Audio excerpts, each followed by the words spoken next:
E já que tivemos, né, um ano mais positivo, essa recuperação dos fundos imobiliários, como é que está o grau de confiança para o ano que vem? Vocês fazem uma pesquisa, né, com as gestoras? Conta um pouquinho para a gente como é que foi essa pesquisa e como é que está o grau de confiança mesmo de todo mundo aí para esse ano 2024.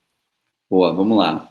Então, só trazendo um pouquinho de contexto sobre a pesquisa, a gente tem hoje aí já a terceira edição da nossa pesquisa semestral com gestores. Ela se tornou aí uma referência interessante para o setor, dado que a gente consegue ter uma cobertura legal. A gente envia questionário para mais de 40 gestoras, temos sempre boas taxas aí de respostas, as principais casas participam, então você tem a visão aí dos principais gestores do mercado, e acho que isso é super interessante ali. E o que a gente tem notado, essa pesquisa já está disponível na área do assinante aí da Empirico Suíça, desde sexta-feira, como destaque ali. Acho que é bem interessante para quem está focado no setor entender a percepção de quem efetivamente aloca, né, os seus recursos. Então, o que a gente notou é uma evolução considerável no grau de otimismo, né? Já vem crescendo nas últimas duas pesquisas e agora atingiu o nosso campo ali que a gente chama de muito otimista, né? Existem 5 campos: muito pessimista, pessimista, neutro, otimista e muito otimista. Esse chegou aí, o grau de otimismo dos gestores chegou nesse patamar nessa última pesquisa, muito posicionado no movimento Brasil, né? Fundos imobiliários especificamente. A gente tem um grau de otimismo para praticamente todos os setores. Claro que alguns deles lideram, então shoppings e fundos de crédito aí, CRIs, lideram esse otimismo, enquanto escritórios e agro, né, os FIAGROS, ainda ficam um pouco para trás, aí são os últimos nessa prateleira. Como um todo, a gente tem a pesquisa ainda traz pontos de atratividade, pontos de risco que os gestores notam e que a gente acha interessante citar também, tal como a questão da queda dos juros, do endividamento dos FIIs. Acho que a gente pode detalhar isso mais para frente. E bem como temos aí os próprios comentários. Então, temos comentários, por exemplo, da HSI, do BTG, são fundos aí, são gestoras aí grandes, da Red. Então, temos aí alguns participantes interessantes aí que puderam colaborar com comentários também na pesquisa, com as perspectivas deles, né? Então, acho que ficou legal. Quem quiser aí dar uma olhada, está lá disponível na Empiricus Research.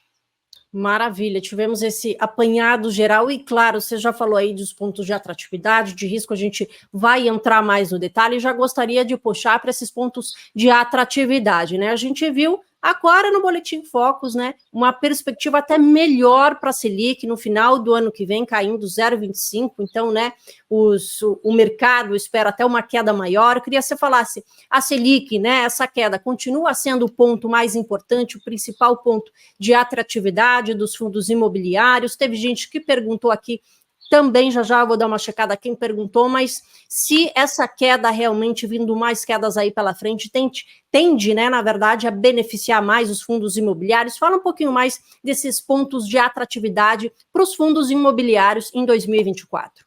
Vamos lá. Acho que o principal ponto, com metade das respostas, inclusive, da nossa pesquisa, é a queda dos juros, né? Um movimento que já vem acontecendo. E, assim, se a gente olhar o contexto histórico, ele é muito pertinente, né? Em momentos que a gente teve quedas de juros, e eu acho que esse momento ele é similar àquela queda de juros que a gente teve entre 2016 e 2019. Você vê que tem um avanço significativo do IFIX, especialmente dos fundos de tijolos, né? Eles são inversamente correlacionados à taxa, ao movimento dos juros, né? Então, a gente já viu um pouquinho nesse começo de ano, tende a continuar ao longo de 2024. Isso porque a gente acredita nisso, né? Primeiro, se você olhar algumas métricas do setor, elas ainda estão defasadas, mesmo entre alguns segmentos ali que a gente pode tratar mais para frente, mas de rendimento como um todo, né? Se você pegar uma métrica bem tradicional e básica aí que acho que os cotistas conseguem entender bem, é a métrica de dividend yield do IFIX sobre a NTNB 35, sobre a taxa real da NTNB 35. Então, hoje, com o IFIX pagando em torno de 10% líquido e a B pagando 5,2%, a gente ainda tem aí um spread em torno de 5%. Se você olhar a média histórica, esse spread está em torno de 3,7, 3,8, podendo até puxar para 4. Então, o IFIX seria, se você considerar a manutenção dos rendimentos, que devem subir, mas a gente vai considerar só a manutenção, e a manutenção da NTNB nesse patamar, o que eu também acho que é discutível, o IFIX deveria subir em torno de 15% ali para atingir essa média, a média histórica. Então, ainda tem eu não estou dizendo que vai subir 15 em 2024, mas existem aí fundamentos que sustentam essa valorização dos fundos imobiliários. E outro fundamento super importante é a migração de capital, né? Então, com a Selic caindo, os investidores que estão mais atentos, vamos dizer assim, acabam removendo seu dinheiro da renda fixa, que paga um pouco menos, né? Tende a pagar cada vez menos, 9% ao final de 24, ou até menos que isso, para outras categorias que podem aí oferecer um ganho de capital mais interessante ou um nível de geração de renda melhor, como eu falei aqui do IFIX, 10% líquido ali na média. Então, esse é o principal ponto. E outro ponto que eu gostaria de destacar são as emissões de cotas, né, que eu já comentei um pouquinho na primeira resposta, mas elas têm capacidade ainda de agregar, né, de aumentar a diversificação dos portfólios, encontrar bons ativos, né, novos spreads, cap rates interessantes, um nível de remuneração bom, e também readequar a estrutura de capital dos fundos. Então, alguns fundos que estavam alavancados podem aí ajustar sua estrutura de capital de uma forma mais eficiente. Então, existe aí potencial também nas emissões, ok? E, inclusive, tivemos disparada, né, nesses últimos tempos sobre as emissões, e, inclusive, falamos também, né, tem um episódio aqui do Giro do Mercado também, para quem perdeu e quer se aprofundar mais nas emissões, aí a gente falou um pouquinho sobre esse aumento de emissões nesse finalzinho de ano aqui com o Caio. Mas queria focar aqui, mais falando aí, né, você falou que o rendimento de alguns fundos estão defasados. O que você pode falar um pouquinho aí sobre segmento ainda que está defasado, que de repente abre, que você está olhando assim com um pouco mais de carinho, que pode abrir, de repente, uma oportunidade maior? Tá, acho que eu gostaria de trazer 2 pontos aqui, e se der tempo a gente fala dos riscos também na sequência, mas os 2 principais setores que a gente olha hoje para início de 24, o primeiro são os shoppings, porque eles, de fato, tiveram uma ótima performance em 23, mas se você notar, eles ainda estão aí relativamente descontados, né, ou com remuneração acima da média. E foi introduzido uma vertente de reciclagem desses portfólios que me parece bem interessante, né? Então, o fundo, além de gerar ganho via rendimento, via aluguel dos seus imóveis, também consegue comprar e vender ativos e gerar um ganho de capital nesse tipo de movimento. Então, a maioria dos grandes portfólios fez isso ao longo de 23 e isso tende a continuar em 24, porque o ritmo de M&A, aí, de fusões e aquisições tende a acelerar também.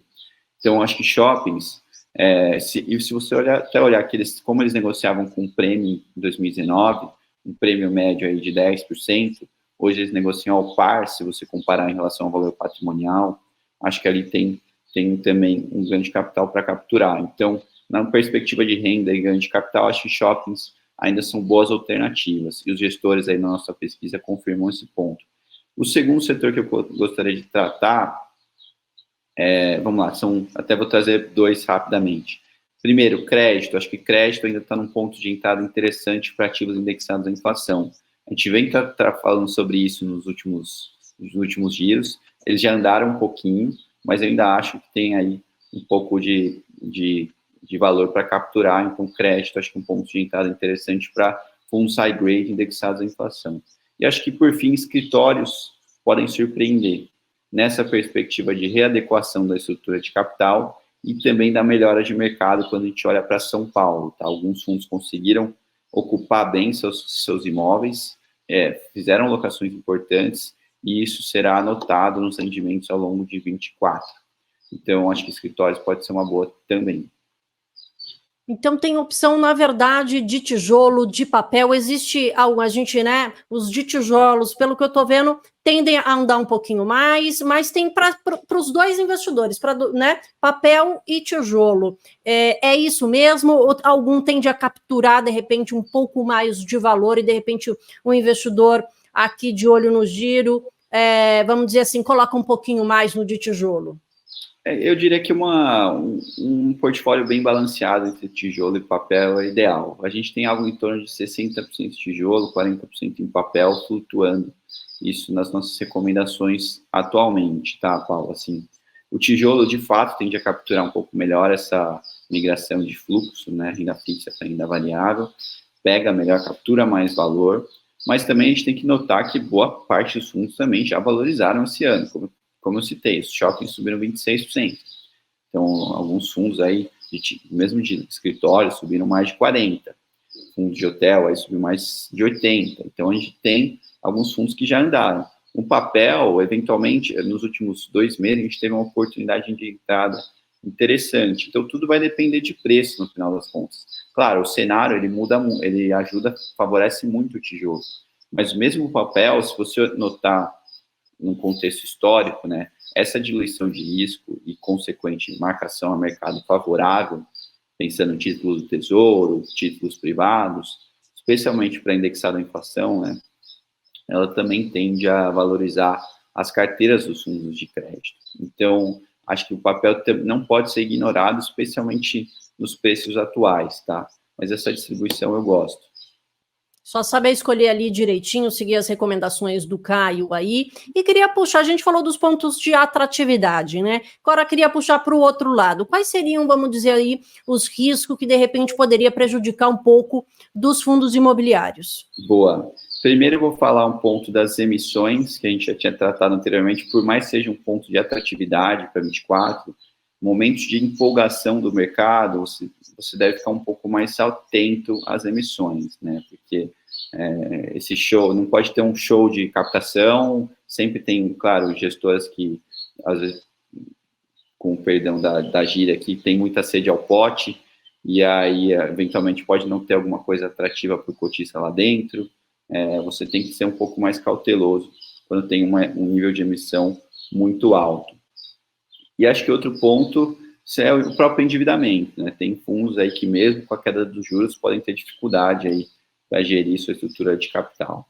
E eu já queria engatilhar um pouco essa questão dos setores, Paulo, deve ser uma pergunta sua aí, mas pontos aí de risco para alguns setores, acho que tem muita gente perguntando no chat sobre fiagros. Exatamente, eu já ia te fazer essa pergunta já, mas já emenda aí então. Não, acho que a gente tem sido vocal desde o final do primeiro semestre sobre fiagros, né? Tomar um pouco mais de cuidado.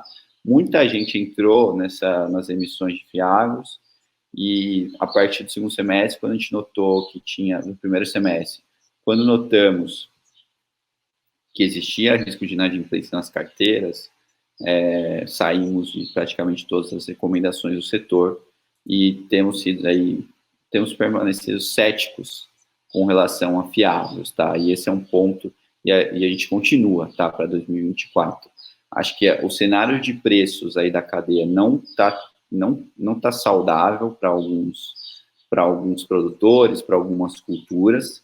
Você tem algumas regiões que estão muito estocadas para algumas culturas, de novo, alguns grãos. O preço do milho, por exemplo, apesar de ter reagido aí Brasil nos últimos dias, ainda permanece em nível desafiador quando a gente pensa em rentabilidade de alguns produtores.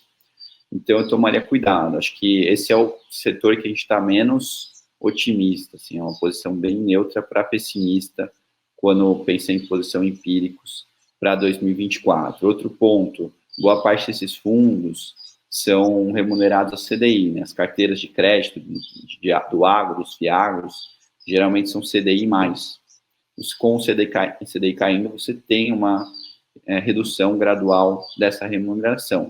Aí você pode até comentar, bom, se a remuneração está diminuindo, o custo de financiamento do produtor ou da cooperativa, etc., também está menor.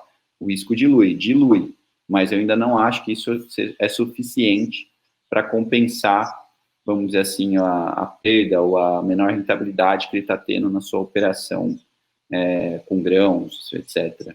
Tem algumas culturas que a gente gosta, acho que a parte de sucrocoleira ainda está interessante, você tem aí alguns pontos aí, outras culturas legais, mas o grosso, assim, dos fiagros, lembrando que o fiagro não tem os melhores players da cadeia agro do Brasil, o filé mignon do agro não está nos fiagros ainda, pessoal. Acho que vai chegar, essa hora está chegando com cada vez mais rapidez, mais do que nos fundos imobiliários de crédito, por exemplo, mas ainda você tem aí um nível de high yield, né, dentro dos fiagros que me preocupa um pouco. Então, essa onda de inadimplência, ela pode continuar em algumas operações aí específicas ao longo de 24.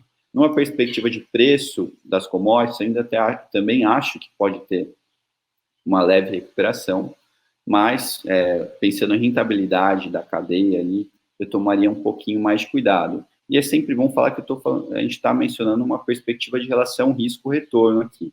Então, não quer dizer que se você tem um fiagro, você deve vender agora porque ele vai cair. Não, mas assim, a gente considera que os outros fundos, os outros segmentos deste mercado de isentos são mais atrativos nesse momento. Então, essa é um pouco da visão que eu queria passar para a fiagro.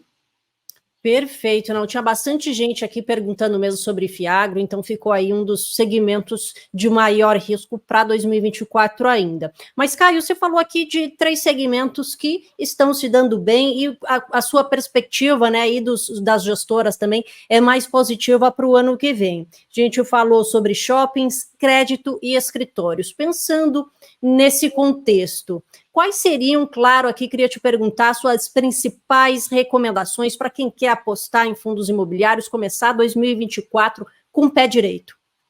Boa, a gente trouxe 2 cases aqui, que estão presentes aí na nossa carteira de renda lá. Primeiro, eu citei dos shoppings, então eu tenho que citar o HSI Malls, o HSML11, um fundo que está desde o IPO aí no nosso portfólio, teve um bom desempenho de fato em 23, mas a nossa visão é um dos mais descontados aí da categoria, negociando aí abaixo de custo de reposição do seu portfólio, 12, 13 mil metros quadrados, ali se você fizer uma continha básica sobre o portfólio, tem um nível de remuneração interessante, um yield aí próximo de 9, 10, chegando até 10% eventualmente, dependendo do momento, com um potencial, de novo, de ganho de capital. Então, o HSML11, ele é interessante, é bom citar que ele tem um nível de risco um pouco maior que a média, devido à sua alavancagem, em torno de 35%, 37% do seu ativo.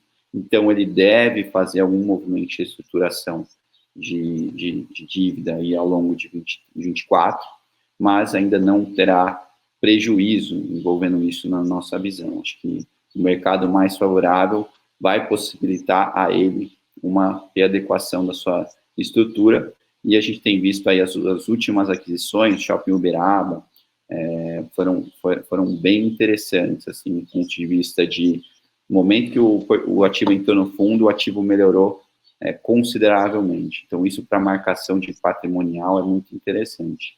Então, e outro ponto, outro ativo que a gente gosta, que também entra num nível de risco um pouquinho até um pouco maior, é o Rio Bravo Renda Corporativa, RCRB11.